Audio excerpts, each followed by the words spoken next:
Mughal empire के timeline के बारे में आज हम जानेंगे। सबसे पहले आते हैं बाबर, जो 1526 से लेकर 1530 तक रहते हैं।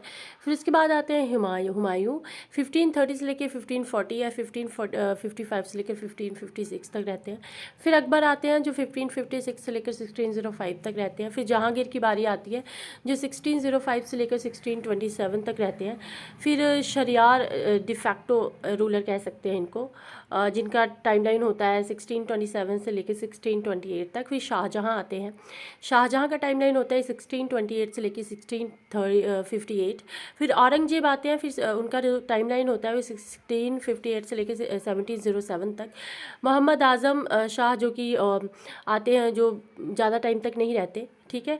फिर उसके बाद आते हैं शरियार शाह जो 1707 से लेकर 1712। फिर जहांदर शाह आते हैं 1712 से लेकर 1713 तक। फ़ारूक शियार आते हैं 1713 से लेकर 1719 तक इनका टाइमलाइन होता है।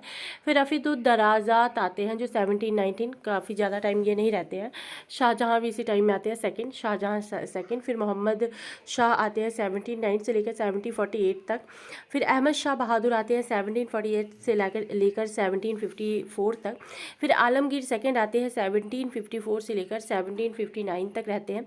शाहजहाँ थर्ड आते हैं 1759 से लेकर 1760 तक रहते हैं। फिर शाह आलम सेकंड आते हैं 1760 से लेकर 1806 तक रहते हैं।